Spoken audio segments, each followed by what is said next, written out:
That's an improvement.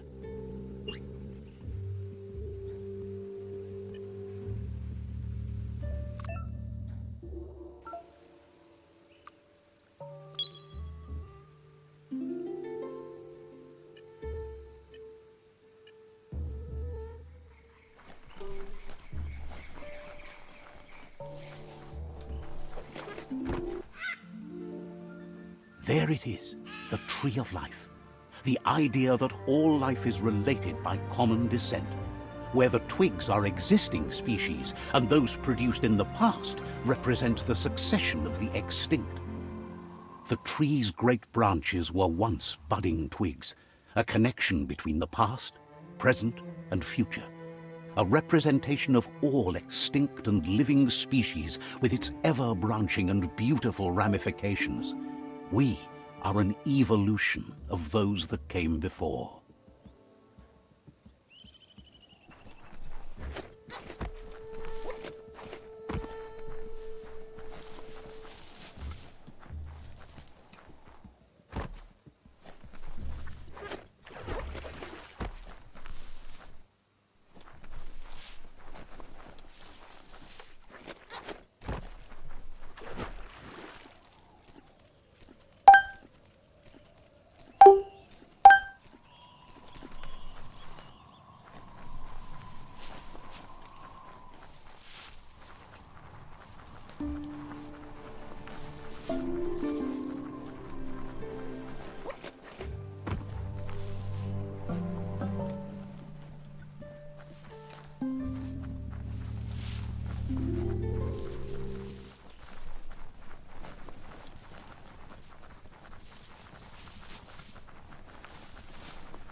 It's a place well hidden. It's just below the above.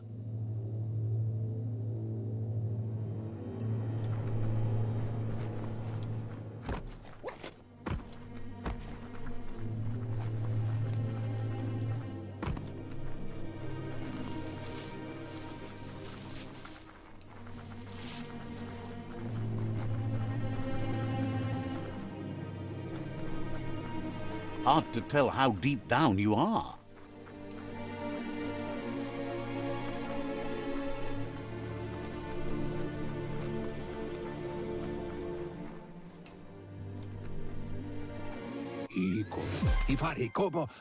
Out of Date's impressed you made it this far, but there's still so much left to do.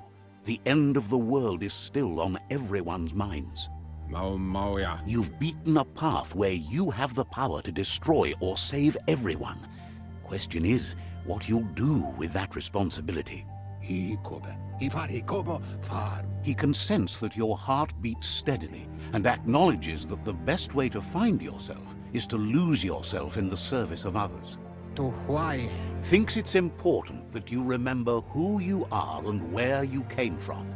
Someone without knowledge of their history and origin is like a tree without roots. It's important to stay grounded. You share the same fate as the tree. Out of Date says there's a time for everything. And now there's no use thinking of the past, for it's gone. If you continue to do good, good will follow you. If the world really does end, there won't be anywhere to run. So he's prepared for the worst, something he calls the Ark.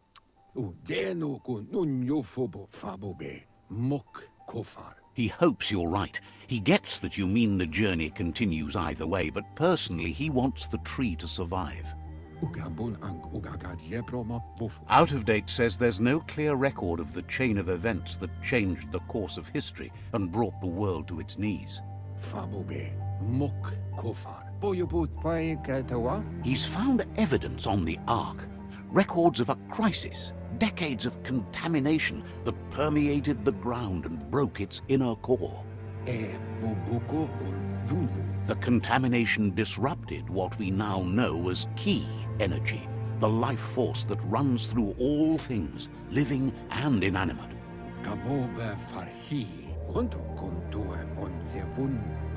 He's been told the blight affected everything at a genetic level and turned our perception of normality on its head. It was only those that changed that are...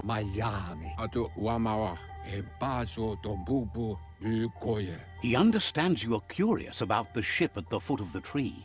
He says it surfaced when the oil broke through the ground. The Ark predates the back-in days, and now, after years of study of the manuals he found inside, he believes he's figured the ship out. The Ark has room for 4 more, and he trusts you'll apply wisdom to your compassion and choose whom to save if the world comes to end. He'll keep the seats open, and you are free to invite up to 4 others to join you in the Ark in the event of a cataclysm. Out of Date says that from what he's heard, you've been busy. He says he appreciates what you've done so far, but unfortunately he's got urgent news from his friend Gizmo in the West. Out of Date says that even though he's unsure about your intentions, he hopes you'll support Gizmo. He says he'll point you in the right direction, but finding Gizmo and making sure he gets what he needs is up to you. That doesn't sound good. Out of Date's forebodings are justified. The jumbo puff needs to be taken care of. Out of Date says that Gizmo is worried now that the Western World Eater is stepping up its activity. He explains that Gizmo is working on a scrap walker vessel in order to get to the World Eater, but needs help to get it done.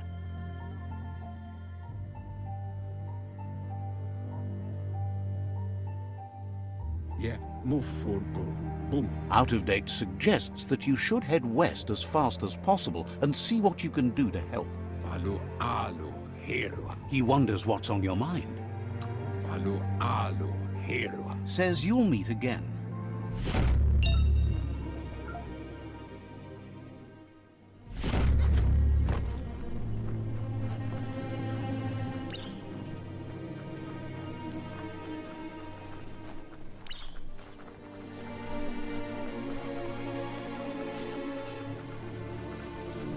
Hard to believe this is all here.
Bang, bang.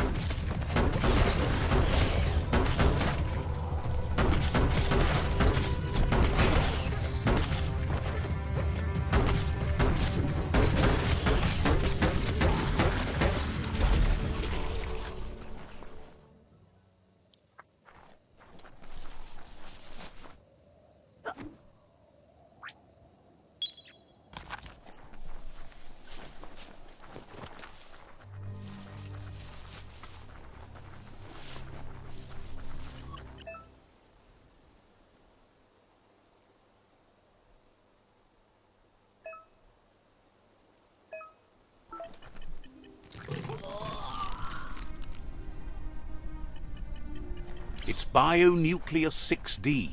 Hopefully there's nothing active inside. This area is biocontaminated. It's really hazardous.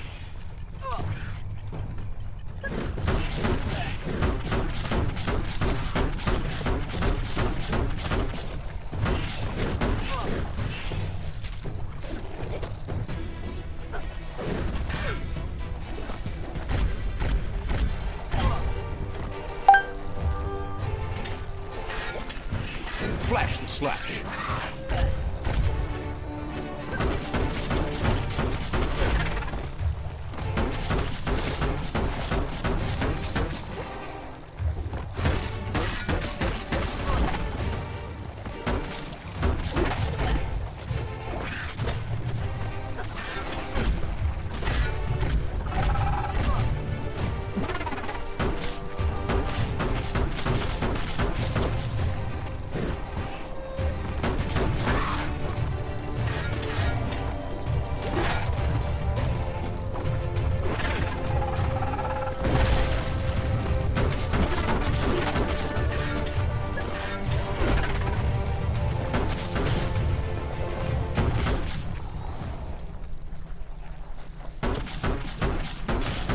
It's easy to be queasy here.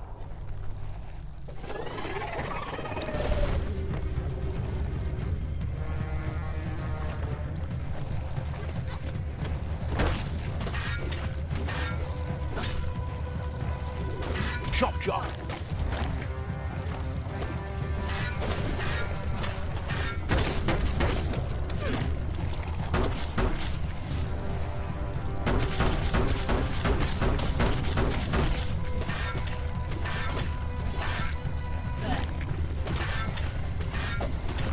Wonder what you could make with that.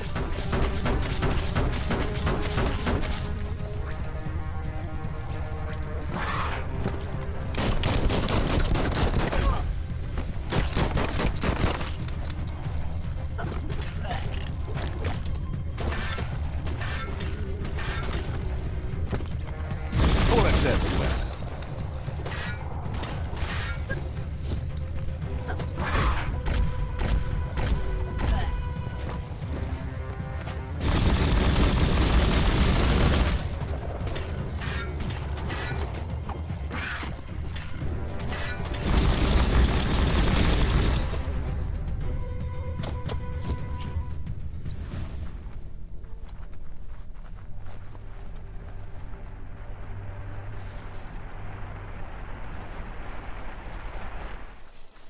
It's the CHUGYARD.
Always scavenging for scrap, and the yard has plenty to go around.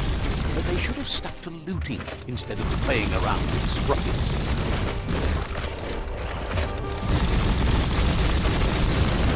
Bomber bonkers busy ram-banging the door. This is your chance. Right where it cuts.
Perhaps now you can see your targets better.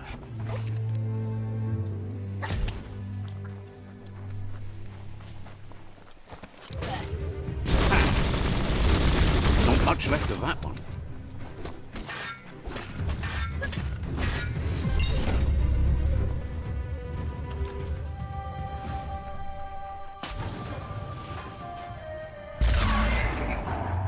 Yes, you can do anything. The sky's the limit. Now, let's take this back to Earth. Wow, you really took that all the way down to the end, in flames. It's a wonder some of these up and downs still work. Guess they built machines better in the past.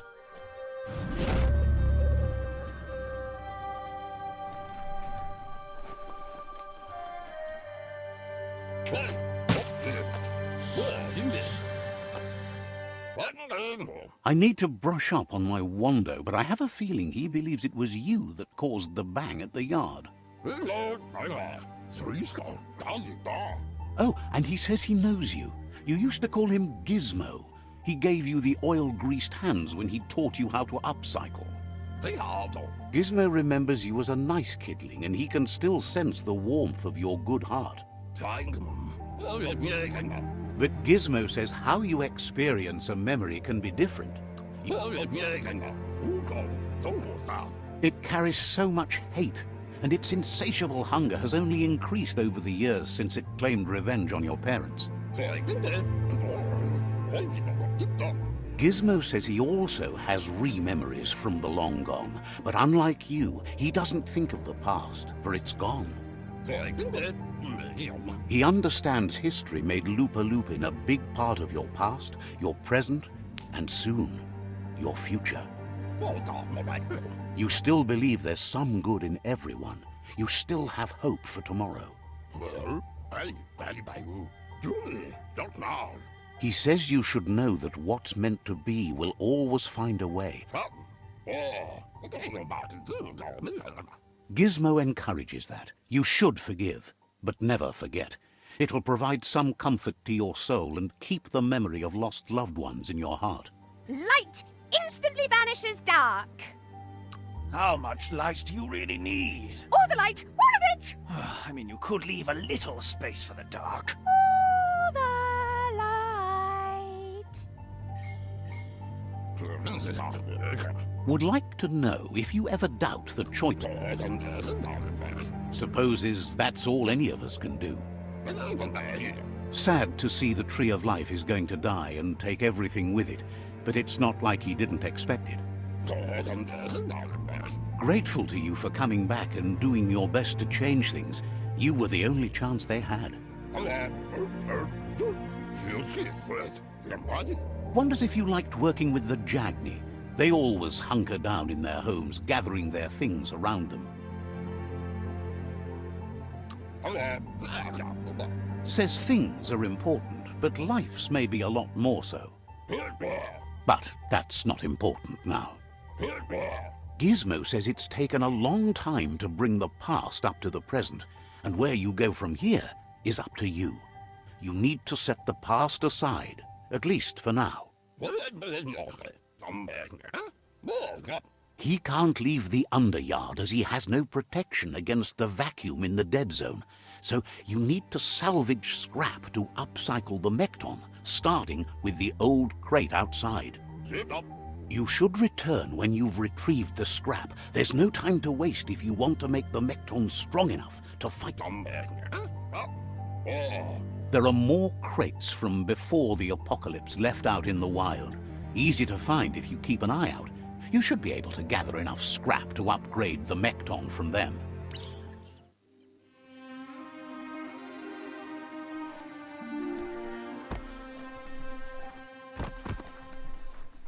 There's short of breath and death to this zone.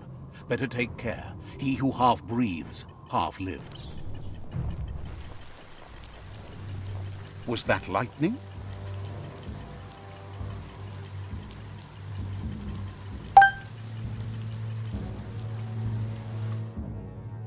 Been taking your vitamins?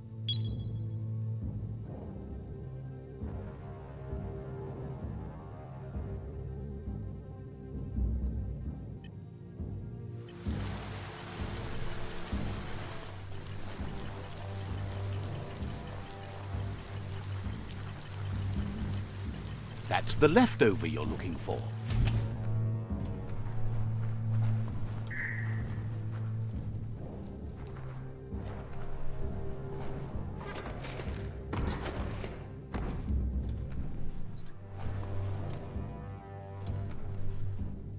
Focus on the tightrope.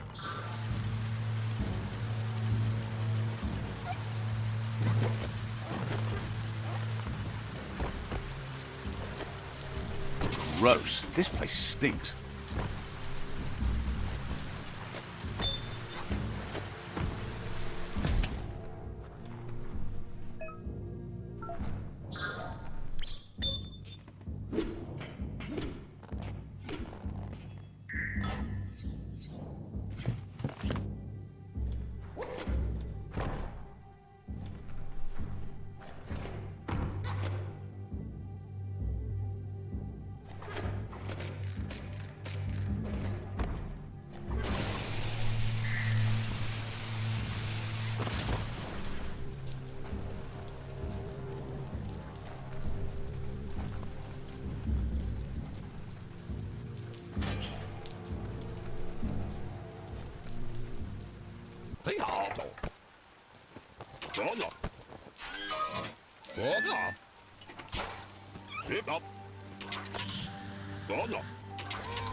He says that's enough to get the Mekton functional. You'll have an engine, a fuel soaker, a gun, and a gathering net, but no armor, nor enough oxygen supply. He made a suction device, so the Mekton can use the black tar as an instant refuel. You can also use it to clear oily goo puddles, so you can pass and access hard-to-get-to areas. He's been working on another project for the Mekton, a cannon, but it needs ammunition, and by that he means the scripts. He says if they're trained right, they'll turn into a distraction for the jumbo puff. The best way to find scripts is to go talk to Moog. He knows the ins and outs of every breathing thing left alive after the apocalypse.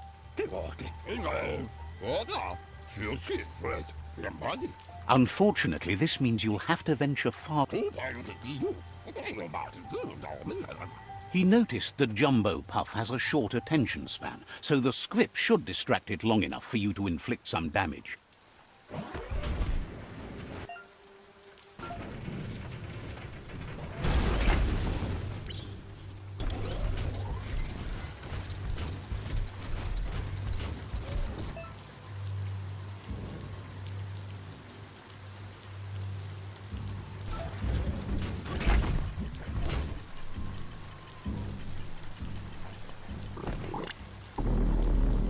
Thoughts and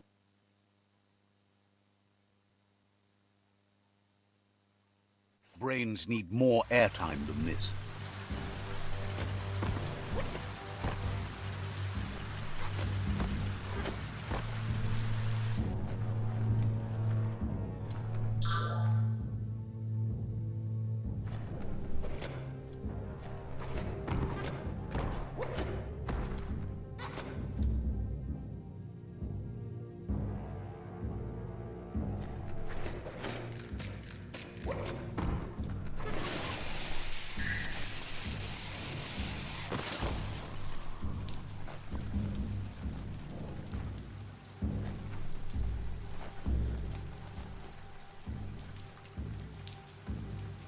You need to line up the switches so they match.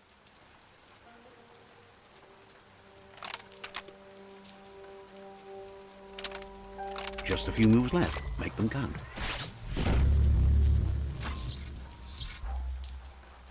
Good. That's enough electric current to initiate the actuators and activate the framework.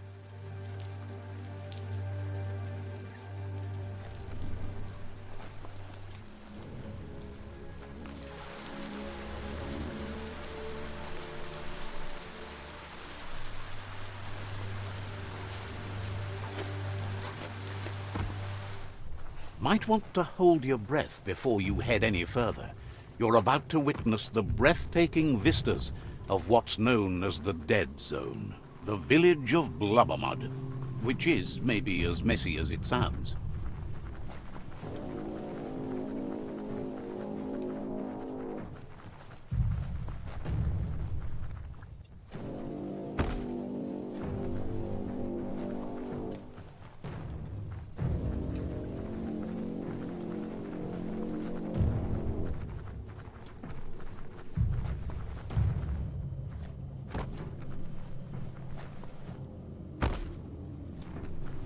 The air is so dry.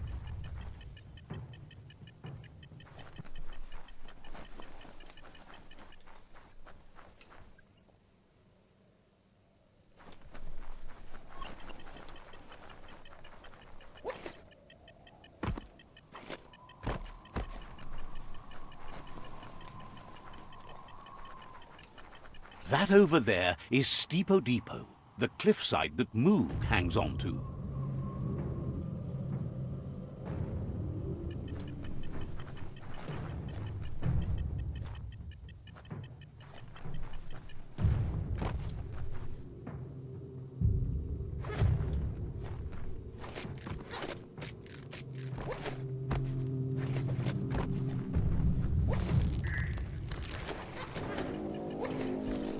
Who needs a ladder?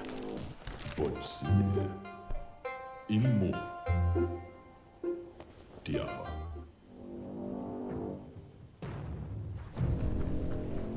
Baskinka Michael Taguka Kalba Kakwada. This one's impressed to see you out here.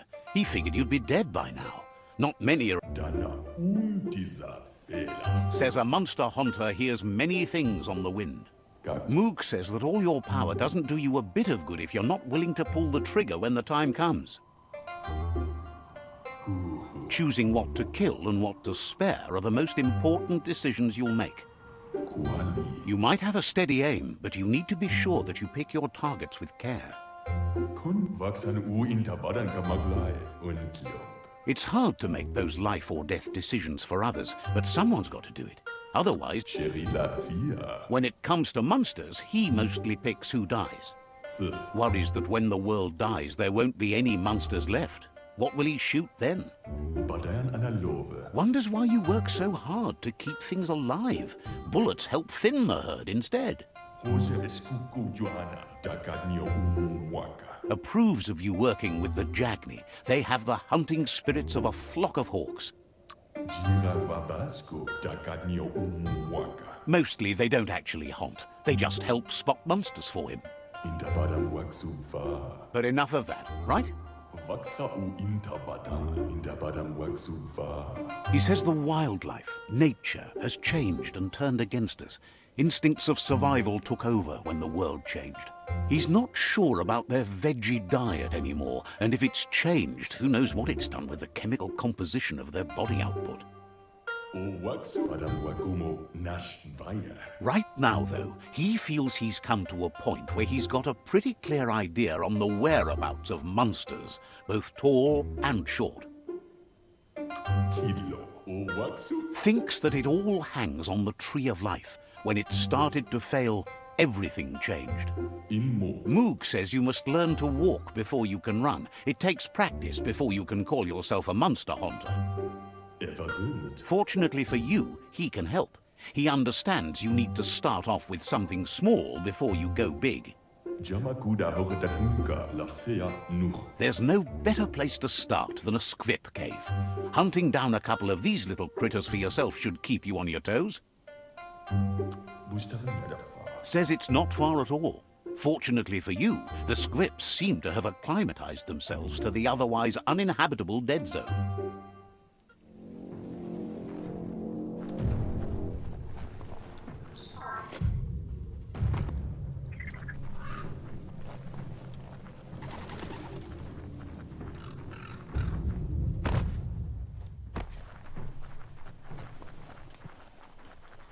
You look a wee bit pale.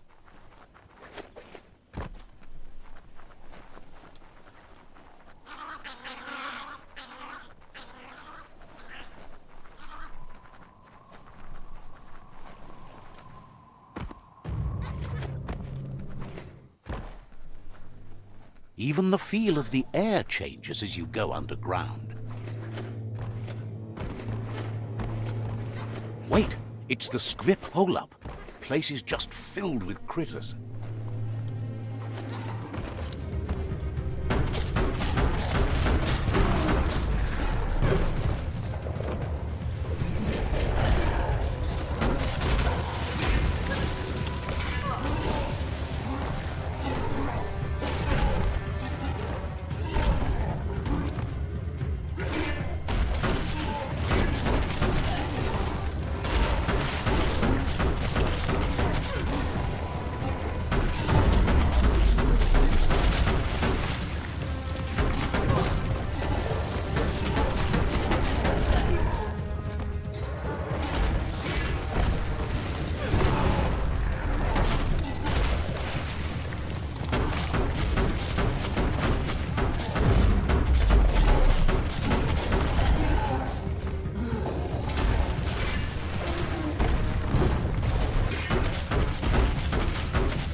Oh, idea.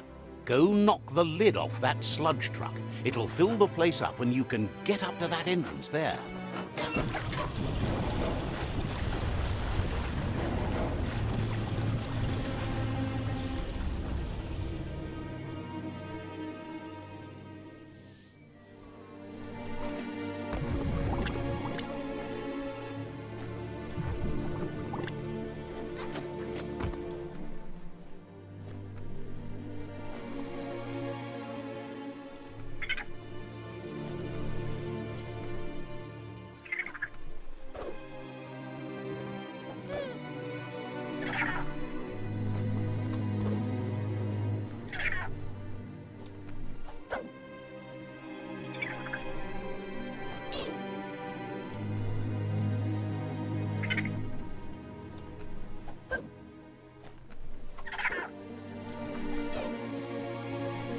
The scrap keeps piling up.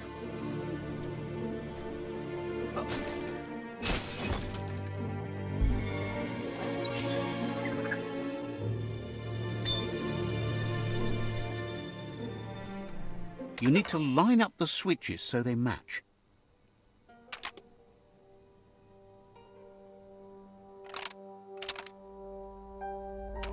Just a few moves left. Make them count.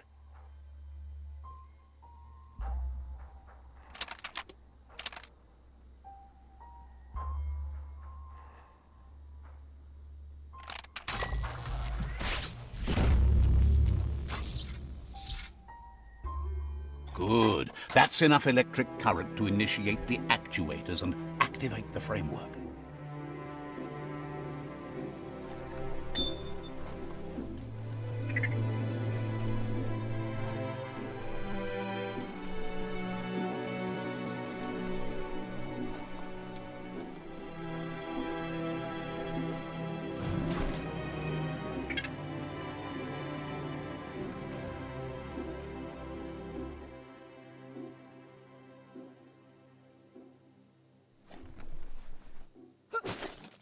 When you want to put all your strength into it.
Can you imagine how this place used to look before the dead oil flood?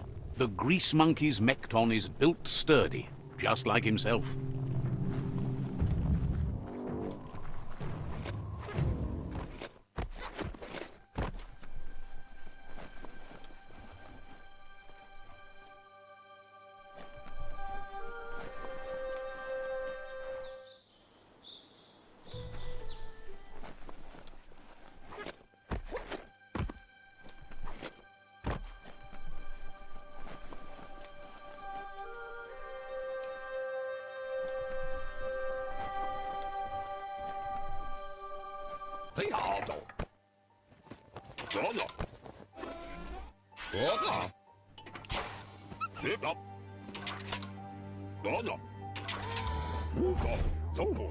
He says that's enough scripts to sustain the Mekton's claw crane cannon with infinite ammunition. Well done.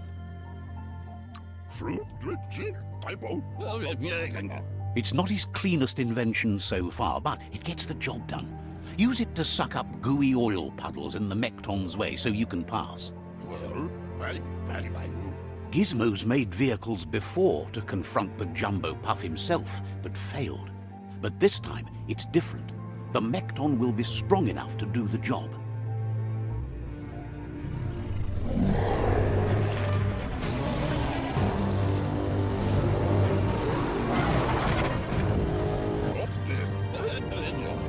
It's time to put a stop to the World Eater now, otherwise he fears the damage it's caused to the tree already will be too much to handle. He asks you to not even think about taking on the Jumbo Puff on foot. You'll need the Mekton to do the job. Take his word for it. There's time to improve the Mekton before you confront the Puff. He's sure you remember enough of what he taught you about upcycling to fit some skronky gear to the Mekton on your own. Gizmo wants to help if he can.